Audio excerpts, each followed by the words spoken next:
Hi, Floppers. Before we start this episode, I just wanted to remind you we are in the middle of Flop TV Season 2. That's right, the 1-hour internet televised Flophouse TV show is here for you the first Saturday of every month through February. Just go to theflophouse.simpletix.com and get your tickets or season pass for this all-new Flophouse TV stuff. We're covering movies we've never covered before. We've got video segments. It's amazing. Just go to theflophouse.simpletix.com for Flop TV Season 2. This time, it's personal. Hey there, Flopsters. This is the Flophouse Podcast, and I am your Flopster-in-Chief, Stuart Wellington. Gave himself a title. Yep.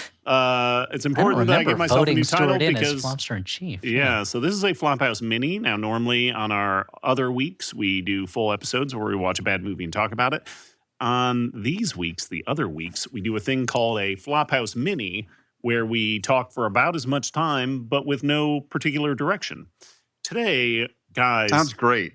Yeah, I love no particular direction. Yeah. Why don't I introduce you guys? You guys are going to be helping me out today. I'm going to be working through some stuff. Good. Again, I'm Stuart Wellington, and I'm joined by my regular co-hosts. Why don't you introduce yourselves? I'm Dan McCoy. I'm going to be helping Stuart out today. I'm going to be Elliot Kalin, and I'm going to be helping out Dan, helping out Stuart today. Because that's the thing. I know that Elliot has some very important family business that he should probably be spending time with, maybe watching his children grow up or something like that. That's the crazy. Dan has like 4 movies to watch at once. Just on screens orthogonally around me. Yeah, placed in different places while you spin around in a desk chair. Yeah, Dan goes, give me the Epcot world country scenario, and it's just all around him, 360 That's degrees. what I crave. Stimulus. Constant, overwhelming stimulus. That's the name of you can't get it. That's the name of the pornography magazine that you subscribe to, Constant Overwhelming Stimulus. Yeah. I mean, I do crave stimulus, but I usually like to get one thing at a time. Yeah, constant singular stimulus. Yeah. Constant stimulus is all we're gonna get sued. Dan needs. Yeah. So, yeah. That was on from the subject Katie Lang, Kirk, Dan, McCoy Lang. Oh, that actually makes a lot of sense. Right. Yeah. So I hope you're picturing Dan as this like Mojo type character spinning around with his little crab legs, watching as many screens as possible. Yeah. Elliot He's one of is the what? spineless ones. Minor yeah. Domo? I'll be Major Domo. But Minor Domo's the like fast talking one, right? Yeah, I think you're right. And I'd be what, Shatterstar? I think you're one of the ex babies. You're maybe the little baby Wolverine. Yeah. Oh my God, you gave me point. Yeah, that's amazing. Pride of place, yeah. Okay, so guys, as I mentioned before, Kitty pride of place. Continue. Guys. Oh man, Someday Dan just started salivating. She's a teenager, Stuart. She's not a teenager anymore, Dan. She's a grown-up pirate. Come on, she's not a pirate anymore. She's a grown-up in the comics now. Yeah, at the time you were a teenager, so it's fine, right? Is They're that locked fine? in. Yeah, that's true. I don't know what the My rules are. vision of Kitty Pryde is locked into the time that I was the same age. It's exactly like how I could have a crush at the time on Natalie Portman in The Professional because I was also 12 years old. See? It works. Now I cannot. I don't want to have a crush on Natalie Portman in The Professional, and I don't have one anymore. It would not be okay. More of a Black Swan Natalie Portman, right? Oh, yeah, for sure. Of course, she's a ballerina. She's I don't losing know. her She mind. seems like of she's course. got issues. She's got an overbearing mother who, of course, would become my mother-in-law. Yeah, I could great. fix her. Okay, so She thinks she's turning into a bird. Hubba hubba. Guys, as I alluded to before, you got to help me out. There's no structure. I just got a new job. A man with way too many jobs already. You already have too many I just jobs. got a new job. I got hired by Universal Studios. What? Wow. Because Universal Studios needed needed somebody to do some like testing, some audience testing, and hired me to interview some movie experts so that they can start working on, that's right, the return of the Dark Universe. Oh, boy, so like, exciting. With hit movies like Nosferatu and the upcoming Wolfman and, did I hear rumblings of a Guillermo del Toro Frankenstein movie? The Universal monsters are back, baby. And so I think it's a perfect time for us to start talking about, let's make more of these movies. Okay. So I'm not against it. I love those characters, sure. If you're unfamiliar with the Dark Universe, dear listeners, just, I don't know, Google it.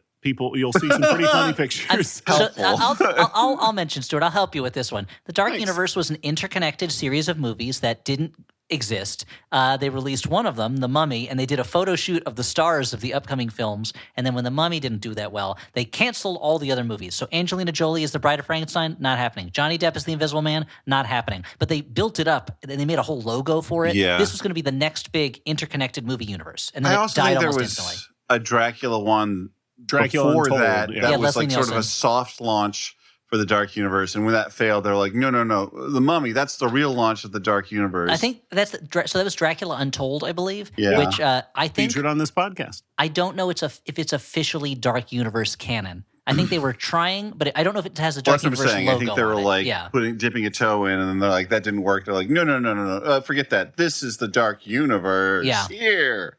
Look over here. Come on. Dracula, no way. It's the Mummy. Come on. So, guys, we're going to talk about some of these Universal monsters. We're going to talk about some of the movies that they're in and what you guys would look for in one of these movies. And then after a little bit of a break, we'll come back and talk crossover opportunities and merchandise opportunities. That's what I need from you today. Ooh, So wow. let's start talking about who are we talking about? Let's do a little roll call here. Sure. We Monster got roll call. Cambot. Yep. Dracula. Tom Servo. We got. Are we allowed to do that, or are we going to get sued, Elliot? I'll for talk doing to Joel about it. Okay. Let's. Yeah. Okay, so we got Dracula. Okay, vampires. You got the Wolfman, so werewolves. Werewolves. Yeah. Frankensteins, which are Monster. what? Frankenstein's monsters. Archie. Archie is knocking shit off the. Dan Archie- said that as if Archie, Archie this was is one of an the Universal antique- monsters, like Archie Andrews, America's eldest teenager. Archie is Dan's cat who has been knocking things off the shelf behind us. Yeah. We have a gill man. You might know him as a Black Lagoon, creature of. Creature from the. Yeah. Yep, thank you. Invisible Man. And Ralph Dr. Ellison's Jekyll. haunting novel about race in the United States. Yeah. That's what we're talking about. And Dr. Jekyll and Mr. Hydes. Okay. Hides? Now, is Dr. Jekyll and Mr. Oh, the Hyde multiple. really? I don't know if I would officially call that a Universal monster Well, character. here's the In the thing. Dark Universe, he's in it. And I believe, didn't they? I know that they did. I know that Universal did a version of Phantom of the Opera that is considered that's a That Universal. was kind of backed into the Universal monsters. Yeah. But I'll allow it. I'll allow it. They're all Okay. they sent us. They're except for the creature from the Black Lagoon and the Wolfman, which is at least based on maybe folklore. They are essentially the great monsters of a certain strain of Gothic literature or science fiction literature that have been adapted into this shared world between them. Yeah. So the first one we're going to start with is Dracula's. That's a vampire. There's a hot new movie in the theaters right now, Nosferatu, a movie I have not seen, although I have heard that the vampire has a mustache and a dong. He has Yeah. a big mustache, and in one scene he And- does have a dong. I mean, he has in two scenes he has a dong. One you see it, and one he uses it. Okay. And he is essentially Dracula in that this was a total ripoff to avoid copyright on Dracula, and then on Nosferatu, the original, almost like flirted with the judge said that it had to all the copies had to be destroyed, but it survived because people had. Yes, this Taking is a copies, but then- remake of a ripoff of Yeah. Dracula. Yeah. Cool. So let's talk vampire movies, dudes. Do you have any favorite vampire movies out there? I mean, this is a big one. I feel like there's a ton of vampire movies out there. So what are some of your faves? Or like a Near Dark, a Lost Boys? I mean, oh yeah, Dan, you go ahead. first. Well, not so much The Lost Boys. Near Dark, yes. Fright Night, I like. Right, that's good. I gotta say that the vampire has never been a monster that spoke to me as much as the others. But what do you have, Elliot? I've got to say, also, I mean, I'm a big fan of the movie Martin, the George Romero movie about a young actually man never who thinks seen he's it. a vampire. I'm a big fan of the Bela Lugosi's performance as Dracula, even though the original Dracula is a little slow. The Spanish language 30s Dracula is a really fun movie, even though that Dracula, the actor is not as good as Bela Lugosi. Interview with a Vampire, when I finally saw it, I really liked that movie in a lot of ways. So there's a lot of good vampire movies out What there. about the Larry Fessenden Habit? Did you ever see that one? You know what? I've never seen Habit. I've been meaning What to. about- It's a good New York movie. I think you'd dig it. And Grace also, Jones in Vamp. I've never seen it. I've never Vamp's seen pretty good. Vamp. It's There's fun. Ganja and Hess, which is a good vampire movie. It's more of a kind of artsy vampire movie. There's There was another one that was on the tip of my tongue, and I'm forgetting it. And there's the 70s Nosferatu. Kronos? What about the- Kronos? Kronos is really Oh, good. yeah, an alternative kind of vampire movie. Yeah. Little Yeah. twist on a take. So Yeah. we've talked about a lot of vampire movies that we like. So when making a vampire movie, what kind of what scenes do we need in it? Like when you're watching a vampire movie, what's the thing you expect to see? I think that the vampires, unless you're talking like a 30 Days of Night style, more sort of feral vampire, the vampires Like Will Ferrell, yeah. Vampires Explains a lot.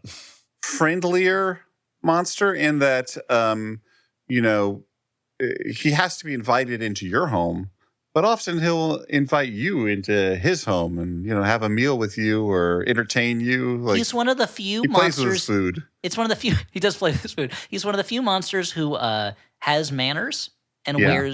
wears nice clothes often, not always. I think the thing that is more important to me than anything else in a vampire movie is a sense of creeping dread of some kind. The idea that there's an ominous quality to the character that gets worse and worse as the other characters are drawn closer and closer to them. I feel like that's something that Near Dark does really well. Even though these are vampires from pretty early, there's this feeling that like it's going to get worse and worse, and the atmosphere is going to get darker and scarier and creepier. And I think there also has to be some level of appeal. Yes, Right? Like I feel like vampires that's are part of vampires. They're the opposite of werewolves, where with werewolves, it is just an out-and-out curse. There's nothing really particularly good about it. It is not a power fantasy. It is entirely a terror of, oh my God, if this happened to me, I would lose control of myself and become a monster. I couldn't be trusted. Whereas with vampires, there's this temptation and a seduction aspect to it. Oh, maybe I would want to live forever. Maybe I would want to live off the blood of others. There's a certain sexiness to it, which I think goes hand in hand with that kind of like manners, clothes, suaveness. Even the vampires in Near Dark, there's something seductive about like they're part of this traveling family that doesn't play by the normal rules. Yeah. Whereas a werewolf forces you to become an outcast, a vampire allows you to live outside of normal society in a freer way. Although, keeping in mind, you can never go outside during the day, which is a big limitation. That's a big limitation. Yeah. Yeah. That's all fair. Now, some other things like, do you need to have a scene of, somebody transforming into a vampire? Do you need bats and werewolves, or like bats and wolves? Do you need mist? I mean, I don't know. I kind of like a vampire that just looks like a vampire all the time, unless it's like, I mean, I guess this actually does include like Are you talking about like Nosferatu. David Boreanaz as Angel? Like, No, But he you mean doesn't. when- No, he actively changes, Stuart. His- Oh, okay. When you say a transformation, do you mean the vampire changes from human to monster, or you mean a person transforming into a vampire, like becoming one for the first time? Yeah, that's a what- human that's doing what I it was just that's that. what you're talking Yeah. about. I Yeah, think- you gotta have that. Yeah, you got to have that. You got to have someone making the choice or being confronted with the or forced to do it and having to try to get out of it. In some ways, that's one of the. I mean, when you see the new Nosferatu, you see that in the new Nosferatu, there's like less of a sense in my mind. Nosferatu. What? Nosferatu. Nosferatu. Anyway, coming up on Nosferatu, the vampire stories you need to know. My name's Atu. Here's Nosferatu, news for you, and Nosferatu.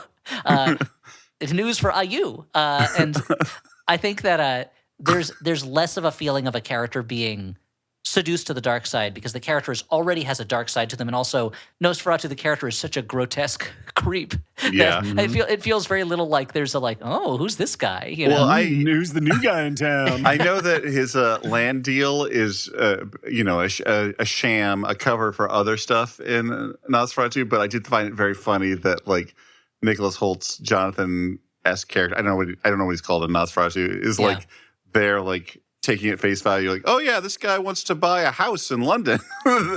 This feral rat man is really interested in. Well, the other thing is, and Stuart, this will be spoiling a little bit for you, is that Nosferatu okay. basically gets Holt gets him drunk or high. He's in a daze, and he gives him a contract written in a language he doesn't understand, and has him sign it kind of in a haze. And then later, Nosferatu says to his wife, like, "Well, he signed you away to me. He signed the contract." And I feel like all she has to say is like, "Bullshit! He didn't know what that contract said. Like, that's not going to hold up in a court of law." Like, it seemed like one of the few vampire movies where they could. Judy in on this thing. Yeah, they could probably get out of it by suing him as opposed to destroying him. But anyway, I think you do want those things. You want to see someone You want to see a person confronted with a vampire and being tempted to join them or joining them. Okay, and let's keep this quick. Let's just fire it right off the top of your dome. How do we make a vampire movie fresh? Because there's been a bunch of them. There has been. Space, put vampire in space. There are space vampire movies. Life Force is a space vampire movie. That's And there's true. also Planet of the Vampires, yeah. Yeah. I think there was a really scary episode of Buck Rogers with a vampire in space, too. Oh, awesome, yeah. More like Suck Rogers because he's sucking blood out of people. Yeah, I'd love to see that. How do you make it fresh? Here's the thing a lot of these monsters work best when they are metaphors for a thing, for something that is on the minds of the people. There's a movie called The Monster Show, I think it is. The Monster Show, is it Richard Scull?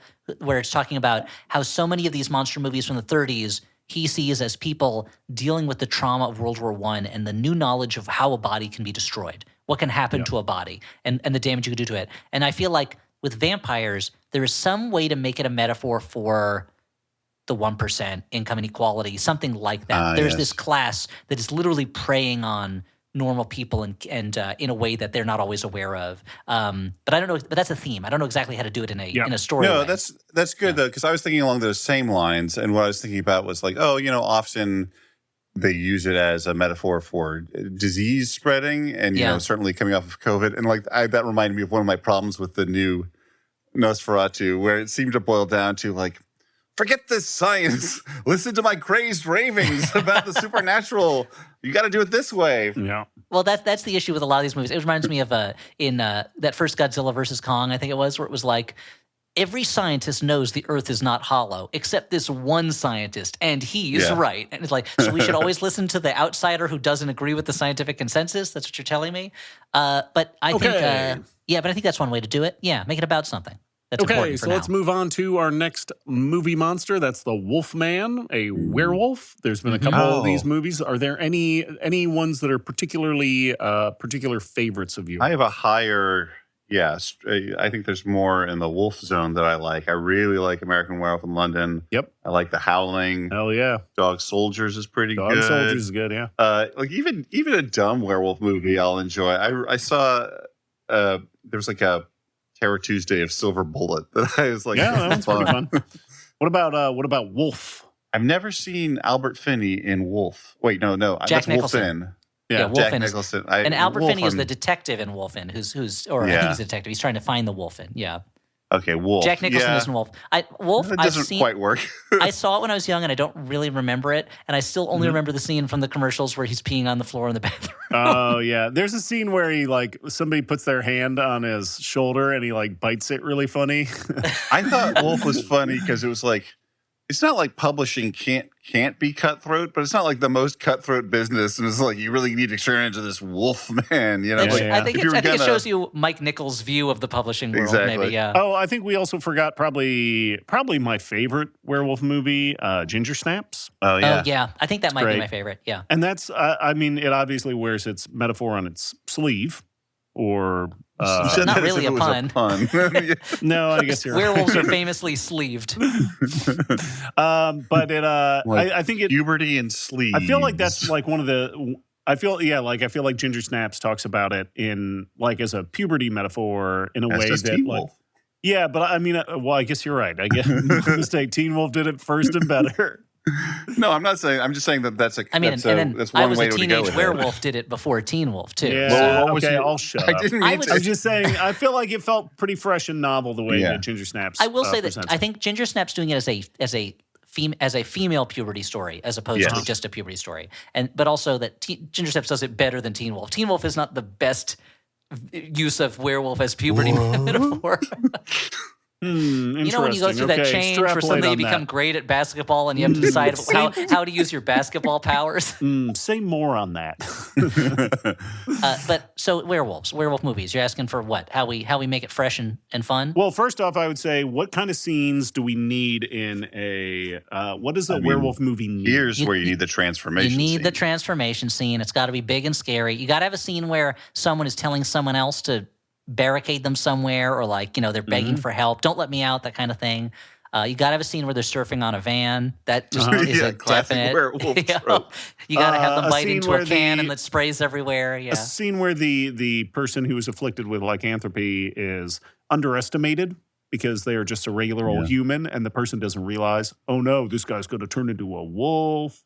I mean, speaking of jokes about specific movies, I wouldn't mind getting Griffin Dunn back in one. Come on. Yeah, I'd like get to see that Griffin guy. Dunn back in one. Sure. He's still a working actor. You can Yeah, get, he was you on can find Only him. Murders in the Building, and you now let him play the werewolf. Yeah. He's getting more wolfen looking. There could have been a wolf in the buildings. Yeah. Yeah. Only werewolves in the building. Yeah, sure. I mean, that, to be honest, that is something that I would think would be a cool way to do a werewolf movie, is to do it in more of an urban setting that way. To even you lose the spookiness of the woods, but if you got a werewolf loose in a high-rise apartment building, that's real scary, you know? And also, Yeah. like the idea of like your like primitive nature coming in conflict with the The more modern urban world, and modern and urban. Okay, so I guess that would that cover our interesting take on the character? Maybe. And also he's probably going to be like a social media star. People see like there's this werewolf and they're like, hey, man, you got now he's an influencer, you know? I've actually seen a fair amount of like Skinfluencer. horror Yeah. that's based on that general topic that I've liked. Okay, like it's not like I'm not saying ugh just because I hate it, because like there've been movies, Yeah. but I'm like that is like the first thing everyone suggests. It is the first. I think. Yeah, I was once in a meeting with a company that was looking to find something new to do with Gumby, and they were like, "We did have one idea we liked, where Gumby is an influencer," and I was like, "I don't even understand that. Like, I don't even understand what that He is." influences people to go inside books and have adventures. How about Gumby goes through a portal into the real world And Oh, and he transforms boy. into a human? his Into creator. a human. He's got to find Art Clokey. Oh, Art Clokey died. Sorry. And his best friend's a horse, but when he comes to the real world, he's a person. You know, yeah. Okay, moving on. We're going to move on to our next character, and that is Frankenstein's monster. Mm-hmm. But I will also take ideas from Victor Frankenstein as well, the doctor. Okay. So, are there Frankenstein movies that you like? Well, Bride of Frankenstein, probably Yes. the most, and Bride then of also Frankenstein's the best. Frankenstein. Yeah, those are. I mean, those are of the Universal movies. Those are the ones that I think hold up the most genuinely best. Those first two Frankensteins. Mhm. The Hammer Frankenstein movies, I like a bunch of those. Those got really weird as time went on, where it was like Victor Frankenstein was just he was just a murderer, and he's just like taking brains out of one person and slapping them in another person. You know, Oddly, considering who I am, I've never seen Flesh for Frankenstein, so I can't speak on that. That is weird. topic. that is weird considering who you are. Rocky Horror Picture Show is basically a Frankenstein story, but not. Mhm. But they don't really follow the same tropes, since it Interesting, okay. becomes a space vampire story. Yeah. I remember I did see the Kenneth Branagh thing. I remember nothing about it. I remember. Is Eels. it? I remember eels. eels. Who falls in the thing of eels? Is it John Cleese or Billy Connolly? Who's playing the guy who falls in the vat of eels? I don't remember. I don't remember either. Either of them would have been great. I feel like there's the So Frankenstein you like is a little Lisa Frankenstein? Sorry. I like Lisa Frankenstein, yeah. Frankenstein's a little bit harder because you're dealing with a main character who is so much less expressive in many ways and so much less active. Like the monster is often in these stories is not the one doing a lot of the activity, but the one who is acted upon. I mean, there's always something like I, Frankenstein, which we saw for the podcast, right? Where Frankenstein's monster is like an action hero fighting demons or whatever. Yeah. But I feel like that's not the best use of him. You know? Okay, interesting. Okay. I mean, I do think that if we're moving into Maybe Mary Shelley, if she'd been awesome, would have She was a had little more Frankenstein. radical. if we're moving into ways that freshen it up, I mean, like I know that Branagh's version was closer to the book, but no one In some saw ways, it or watched it. it was closer to the book. I do think that there's still a lot of room in a more accurate, I guess is the word I'm looking for, but not exactly, adaptation, one that hews closer to the original vision of the monster, where he's not an inexpressive lug. Like he learns talks very to well, think and feel, and like there is still juice to be gotten out of the horror of that character, realizing like, well, what am I? What is life? What is my life? I mean, that's kind of the Barbie movie in some ways, right? Yeah. Yeah, it's a lot like that. The Frankenstein story in the show Penny Dreadful, I think, actually captures kind of what you're talking about pretty well. And it features Josh Hartnett. who and that Eva version Green could be all about being mad at your dad. Yes, which is a theme that has lasted through the centuries. I feel like if there's anything, well, that's why my thing. I think we even go to freshen it up. We go even further back, and it's called Oedipusstein. And I thought you were going to go Frankenstein. Sure. And, he's again. I was a teenage Frankenstein. Yeah. But this is Oedipusstein is about Frankenstein's monster is so mad at his dad, Victor Frankenstein, that he falls in love with his stepmom. I guess Victor Frankenstein's and if it was wife, a Elizabeth. modern sitcom, his dad would be a retired baby boomer who has a home, and his millennial kids who also have kids have to move back in because their life choices have fucked them up financially. And one of them is Frankenstein. Yeah. Yes, one of them is Frankenstein. Frankenstein has to move back in with his parents because he can't afford a house. Like, you're not my real brother. Yeah, exactly. Okay, real spelled R-E-E-L. Okay, so I think we've talked a little bit about Frankenstein. Let's move on to another monster called Gillman, the creature from the Black Lagoon. Not a super popular character in movies. I'm sure there was some kind of retrospective on during when Shape of Water was all the rage. Mm-hmm. This is the character that this is an original Universal character. I mean, Universal didn't invent it. Like the character was invented by human beings. But this is one that I think there's less of it because there's really just those first three movies. And then there's the Gillman and Monster Squad. There's the Gillman in Shape of Water. And there's various kind of ultra low budget ripoffs of like swamp monsters that are kind of reptilian or fish like. But you had Abe Sapien, who's kind of a Abe Sapien. But there's not like a real rich kind of, unless you're going back to like mermen and mermaids. There's not really like a rich folklore to draw on for the Gillman specifically. Well, because unless I'm wrong and there's like a short story I don't know about, it's not based on no, it's an original film material. Yeah. It's not based on some dude's encounter with a manatee or something. But he fell in love with it. Yeah. I mean, I think there's fewer tropes to rely on for the creature from the Black Lagoon. Also, because by the third movie in that series, they found lungs in him and they hook up his lungs so he lives on land and he hates it, and he ends up going back in the ocean and drowning at the end because he's so sad. Like there's less of the creature in the Black Lagoon is it follows the Frankenstein model a little bit in being an inexpressive monster that to a certain extent wants to be loved but doesn't know how to achieve that and runs afoul of human intolerance, but also it's a monster that kidnaps people. But there's less. Let's say it's not as psychologically rich a figure as say Dracula or Frankenstein's monster or the Wolfman, but I still love him. So how do we jazz him up? We've already had a Loverboy version. Yeah.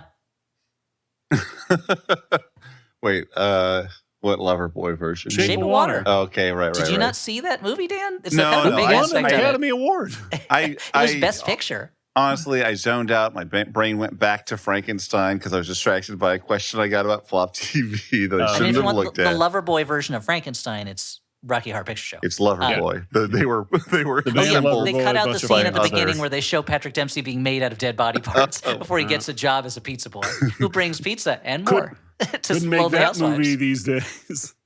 No, how would I jazz up a modern Gillman. What are you going to do? You're going to have to make him like a genetic creation of some kind, I think it's very unlikely they're going to find a pollution creation. Yeah, maybe pollution creation. Yeah, he's more of a Judd in that warming. way. I mean, I hate to say it. So many of my ideas are going to go back to put this thing in an urban setting. You've got a Gillman that's like the way dolphins will sometimes get lost in like the Thames or something, or the Gowanus Canal. Like, what if the Gillman accidentally gets lost in a city and it's Gillman? It's Creature from Black Lagoon 2, Lost in New York, but now it's in the sewers, or it's it's feeding off of the people in the city or something like that. Yeah, it's in the Ritz-Carlton. What if it's a sort of a assault on a building sort of thing where the Gillman is trying to is breaking into an aquarium to free all of his friends, and again, the humans get caught in the crossfire. A different version of the Gillman. He's got more. It's more thinking of it. More thinking. There's the League of Extraordinary Gentlemen book that has a Gillman swarm at the end. Basically, it's like mating season and breeding season for the Gillman in South America, and there's something cool about that. Yeah, exactly. Oh, they're sort of like piranha Gillman. Yeah, it's the one where I'm trying to remember. It's one of the Nemo hardcovers Yeah. that are about Captain Nemo's daughter. And it's Yeah. the one where one of the villains is Dr. Goldfoot, the character from Dr. Goldfoot and the Bikini The Machine. Bikini Machine. Yeah. Which I think is very funny. Okay, now let's move on to The Invisible Man. Now, there was recently, the director of The Wolfman just recently made an Invisible Man movie where we have a, spoiler alert, high-tech Invisible Man. And we've had some other variations. Are there other... That was right before lockdown, right? Yeah. Actually, that was the first movie I watched. I got a premium rental and watched it in my bar. Wow. Yeah, because I mean, like that movie did extremely well considering that basically everything shut down immediately thereafter. But there's been some other Invisible Man movies. Hollow Man. Yeah. Memoirs of an Invisible Man. Yep. Are there others? I mean, there's the original The Invisible one, Man. obviously. There's at the There's very the Invisible end. Kid. Invisible. Oh, that's from the Invisible. There's the Invisible Woman. Like they did a lot. The thing with the Invisible Man movies is that it started out as a universal horror thing, and it slowly became kind of like a series of comedies and spy movies. Well, it became like often like a reason for like 80s sex comedies. Be like, this guy's invisible. He can walk anywhere. I mean, Yeah, there was like, an Invisible maybe- Maniac, I believe. Yeah. yeah, that's true. I do recall a Let me Maniac. look that You up. could That sounds do pretty that. good. Is there any meat on this Invisible Man bone? Is there anything we can do with this? That I mean, will- considering he has to be naked, there's a lot of meat on that Invisible Man. Arguably, This is the thing that, so my kids, for a while, the only Universal horror movie that they weren't too scared to watch all the way through was The Invisible Man, and we watched it a bunch of times over and over, and they always thought it was very funny that he's just walking around naked the entire movie. Like, Yeah. wherever he's going, he's just naked, you know? I mean, like the thing is, like the Lee Winnell one, I liked so much. I thought that was really good. So it's hard for me to like think of a fresh take. The thing, I mean, if you're going to metaphor again, I think the whole thing about the Invisible Man is it's about consequences being removed and what that does to a person. I mean, and Hollow Man really took that far in a way that like a lot of people have problems with, which I understand because it's unpleasant. But I'm like, yeah, I respect like what this movie is doing is being like, this is how close society is to monstrosity. Well, and like the Hollow Man is not the hero of the movie. Exactly, he's not. It holds a mirror up, and in that mirror you see nothing because he's invisible. Because he's invisible, In yeah. that mirror, you see nothing. No signs of love beyond the years. Well, if something comes to No you, invisible men or vampires, they also don't reflect. It's true. Both You of them. hold up that mirror, and there's no monsters there. You don't know if it's because they're invisible or if there's actually no monsters there. And Okay. legally, this tune is not close enough to the Beatles for us to get in trouble. Legally, So, they can't attack us. We're Yeah. going to jump on to our last monster. That's a Dr. Jekyll and a Mr. Hyde. Have you seen any Dr. Jekyll and Mr. Hyde movies that you like? Well, let's see. Again, I'm I going to say like- that, yeah, Dr. Jekyll and Mrs. Hyde? No, I didn't. you don't. No. It's not very good at all. No. The old, like the Frederick March, Dr. Jekyll and Mr. Hyde is really good. The silent one is really good with John Barrymore, I think it is.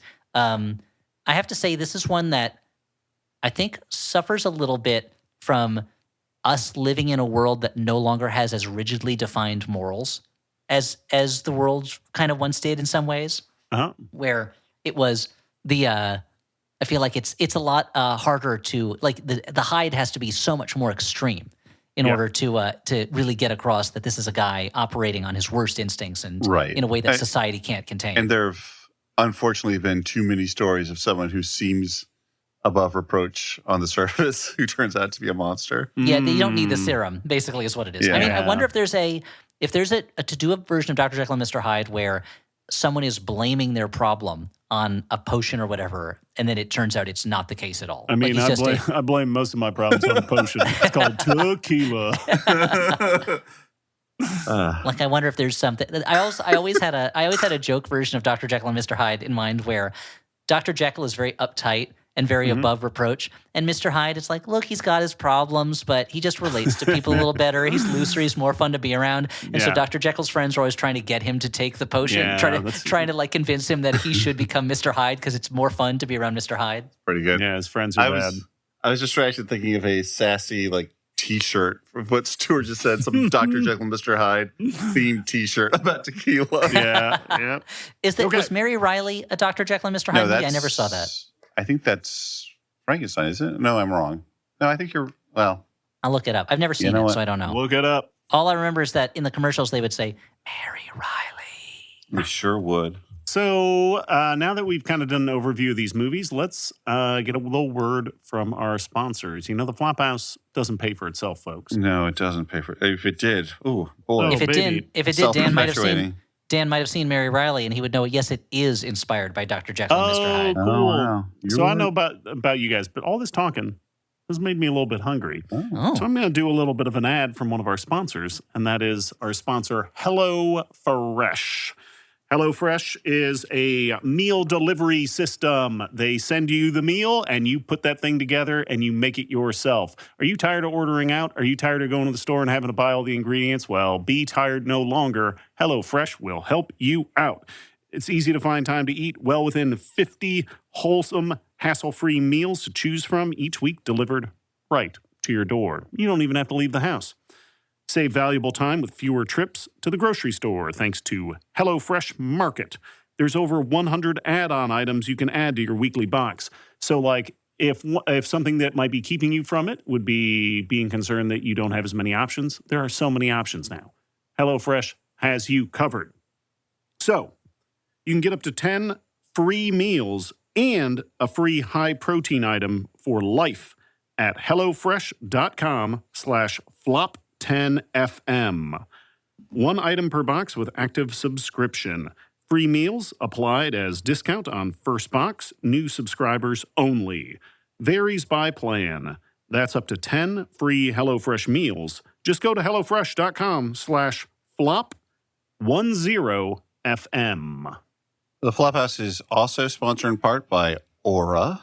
That's A-U-R-A, Aura Frames. I think we all know someone who loves taking photos. Perhaps it is you, the one listening right now who I'm talking to. But those photos are just wasting away on their phone. Like, I know how that is. You take a bunch of pictures, you're like, oh, great picture, and you never look at it again. Not even to the degree that you would if you had old-fashioned prints and like a photo book. You just forget that these photos exist. Well, no more. Start putting them to good use with a unique, stylish digital picture frame from Aura Frames, named the #1 digital picture frame by Wirecutter. And they know what they're talking about. They've been out there cutting wires for years, cutting wires and telling you which digital frames are the best. It's so easy to get to set up. They have different frame options.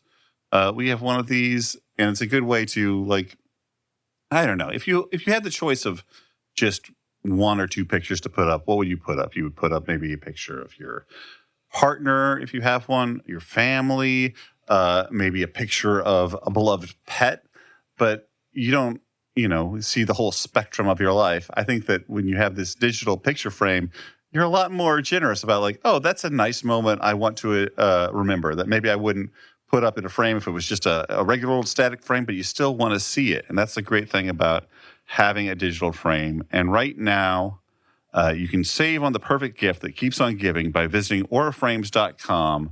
For a limited time, listeners can get $20 off their best-selling Carver mat frame with code FLOP. That's auraframes.com, promo code FLOP. Don't forget to mention that we, the Flophouse, sent you to show your support for the show. Terms and conditions apply. And I just want to mention, before we get back to some universal monstering, that Flop TV has come to an end, mostly. Our television version of the Flophouse that's on your computer. It was 6 live broadcasts, all talking about a different sequel. We had a great time with it. It was super fun. And those videos are still available for you to watch them, should you want to, through the end of February. Go to theflophouse.simpletix.com, and you can still buy tickets or a season pass to view those videos. Binge them all. Why not? Space them out one a day. Whatever you want to do, as long as you watch them before the end of February, before they go back into the Flophouse vault. That's theflophouse.simpletix.com to look back on the hours of fun that we had telling you about movies with the number 2.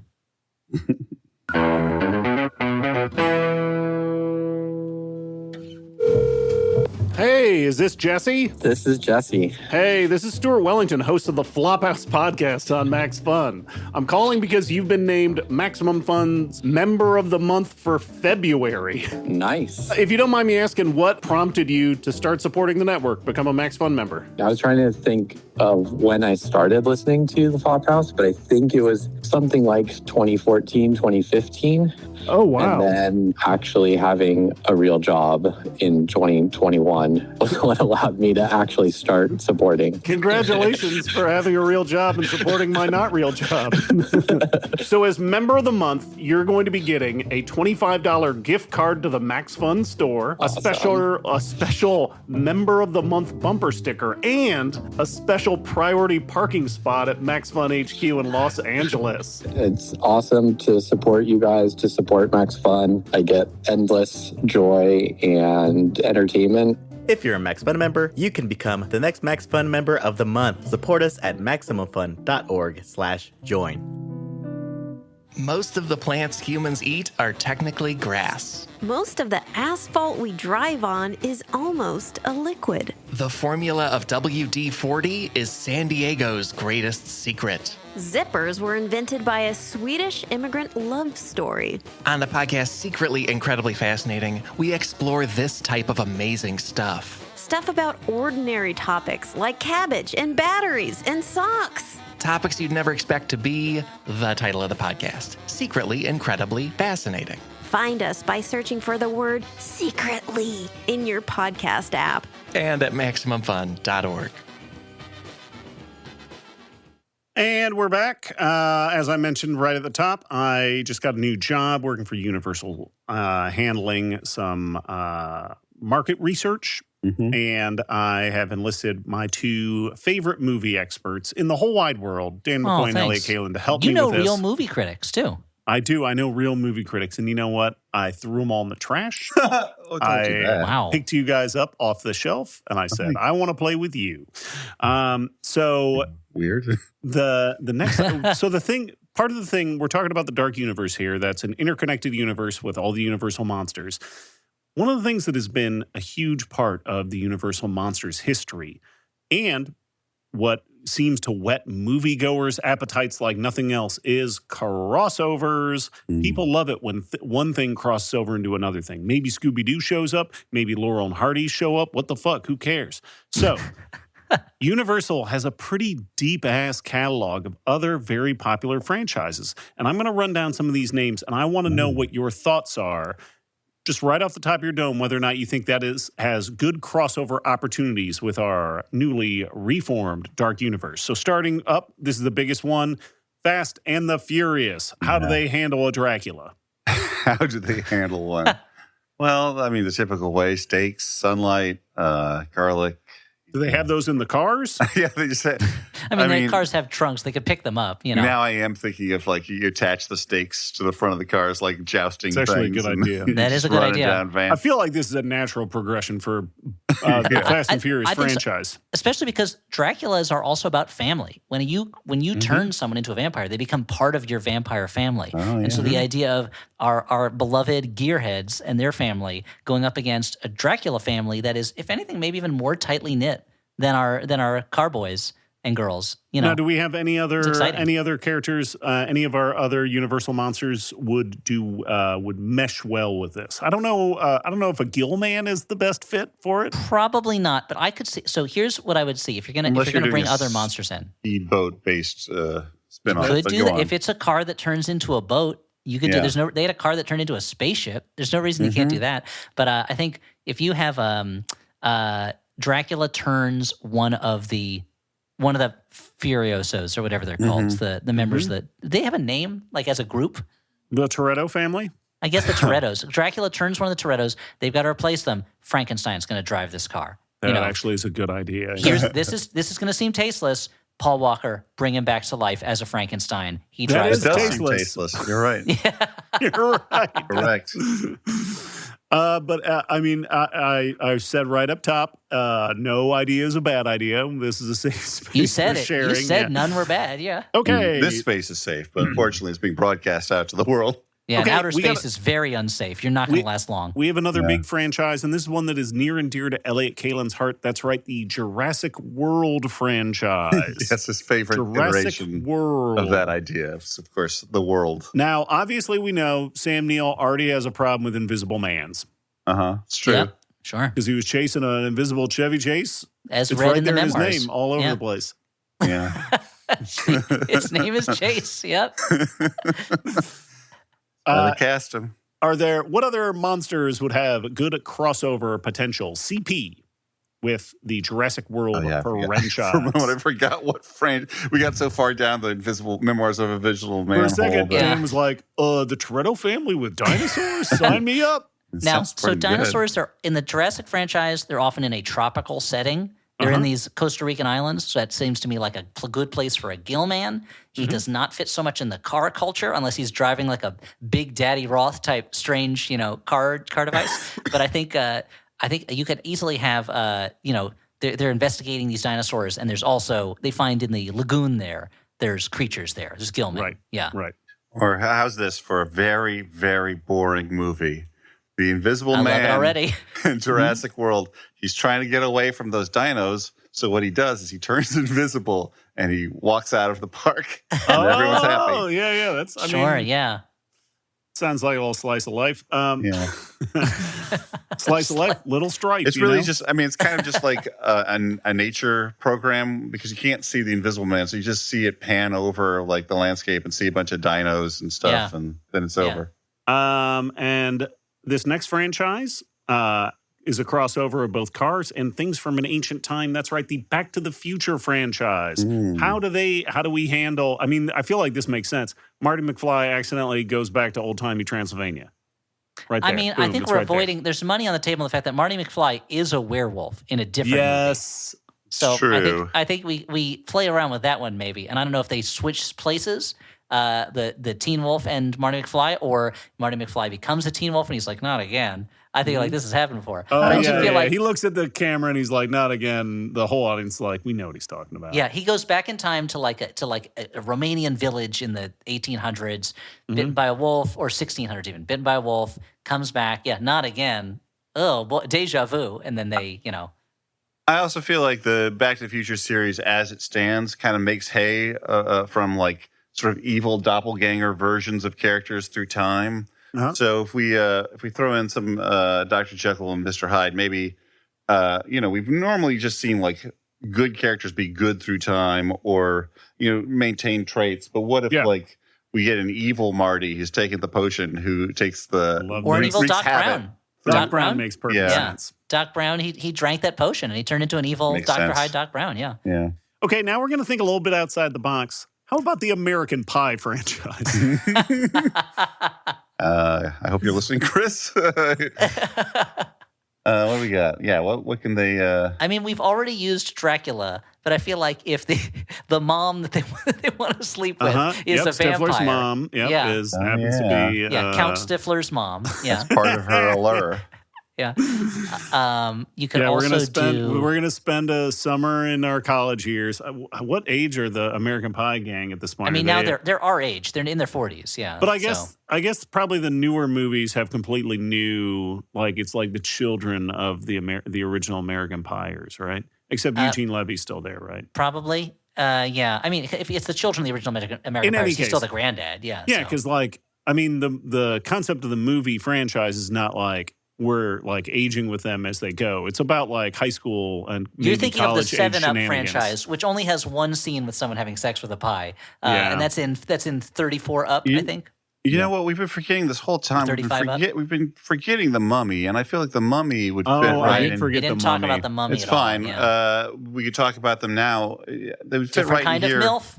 Mummy, I'd like exactly. These horny teens wonder what's under those wrappings. Yeah, it's all about that. I feel like the Steven Soderbergh Steven Soderbergh Mummy. Steven Summers Mummy film. Steven Soderbergh American Pie. In any case, Oh my God. they're all interesting. These are all good choices. Yeah. The Steven Summers Mummy movie. I think the thing that it did that was most revolutionary was like looking straight at the audience and being like, "What if the mummy was hot. Yeah. Yeah, finally. What if everyone you saw on screen made you horny? Yeah. What if this, I don't know, kind of built your whole sexual identity around? Okay, so we've talked about American Pie. How about Shrek? How about it? How about Shrek crossovers with Are you Shrek? offering some? No, thanks. I feel like I've had enough, please. I feel like Shrek and Frankenstein could get along pretty well. Yeah. And our final crossover, this one I don't believe is a universal property, but I bet we can make this happen. The Muppets. The Muppets Universal are not a Monsters universal property. and No. the Muppets. I think that with the Muppets, you got to stick with one of the classic Gothic stories. You can't really I guess that the creature from the Black Lagoon, obviously, in Kermit, would have some things Yes. to talk about. But if you're Yeah, looking because for it's not something easy being green. Yeah, sure. if you're looking for something for the whole cast to do, you got to go with one of these classic Gothic pieces Well, I of think literature. this is the one that I think the most has to be a monster party movie, as they used to Yeah. call Oh, the big ones, where they're in a Gothic location, but all the Frankenstein's there, Dracula's there. Maybe Miss Piggy becomes the Bride of Frankenstein It's or almost something like it's some that. kind of a you want to mash. see Mm. you want to And see it's Miss Piggy with that somebody hair. who knows all the words. Yeah, exactly. If only there was a MASH of some kind. Oh, yeah. So Miss you have the Piggy's characters. in there, You have Hawkeye and Radar from MASH. They're also there. Yeah. Whoa! Yeah, as you mentioned, you have all the characters from the TV show Smash, the one about a Broadway show. But Uh-huh. I think you could, if you have the Muppets, you have the means to bring in all those characters. You Yeah. have the Mummy, Dracula, Frankenstein, Wolfman. Everybody's yeah. going to that movie. And you want I to have want to like see it now. I feel like you can either do it one of two ways, where the Muppets characters are doing their kind of repertory version where they're playing those parts, or the Muppets are on the road and they end up at a castle and all those creatures are coming to bedevil them, Yeah. Yeah. And like Gonzo turns into a werewolf or whatever. That or, sounds I guess amazing. Fozzie More of would be, a it would be Fozzie or fun. Animal. Animal's Yeah. already kind of a werewolf. Abbott Animals and already Costello were. meet Animal's Frankenstein. already a Mr. Yeah. Hyde. Yes. That's true.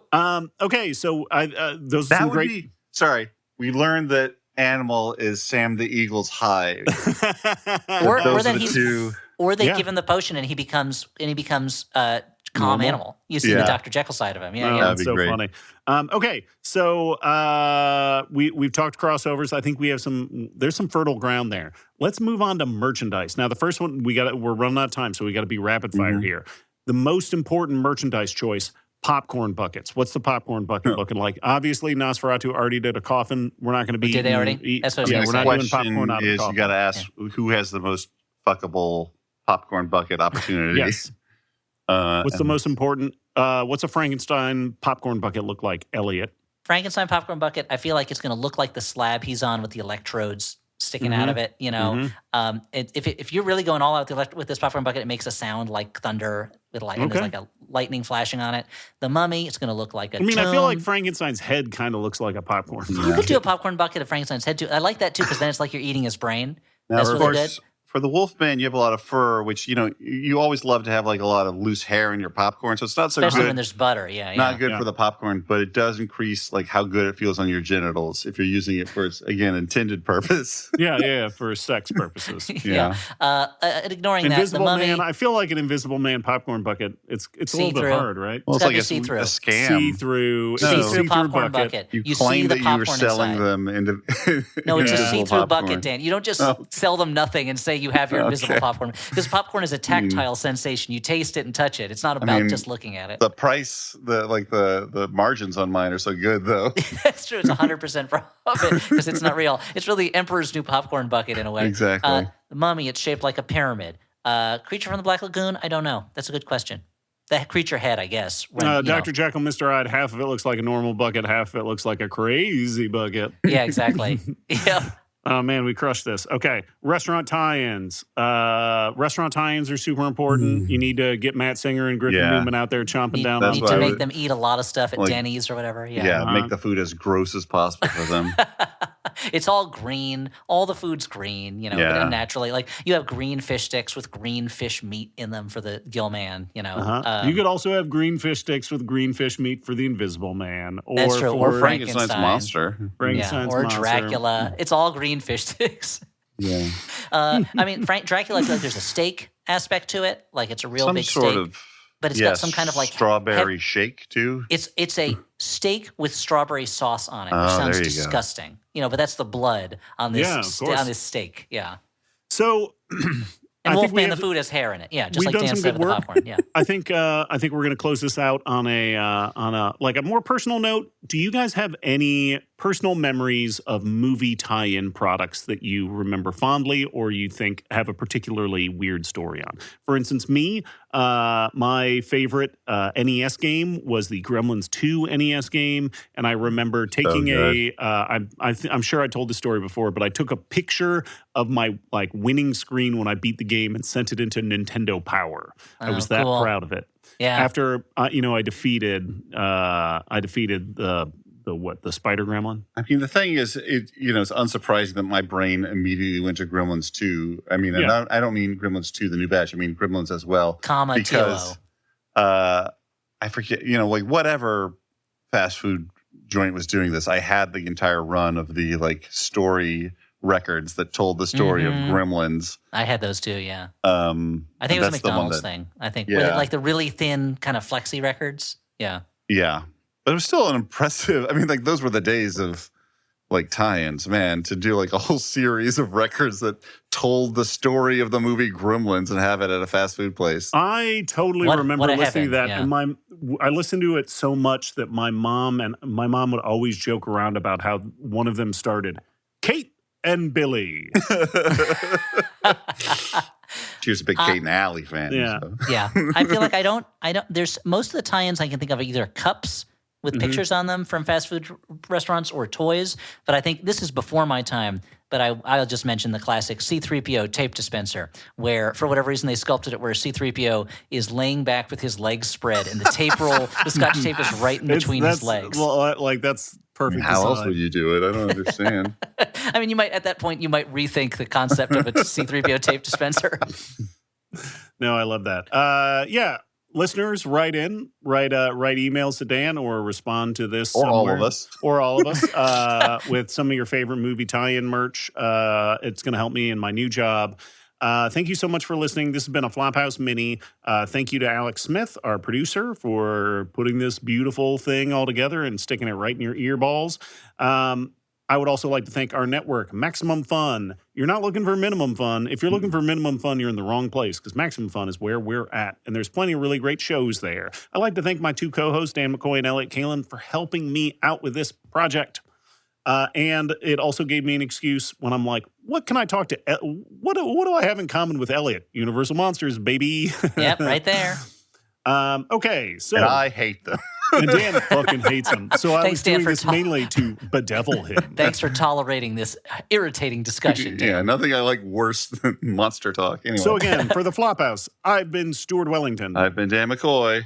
I've been Elliot Kalin. Boo! Bye.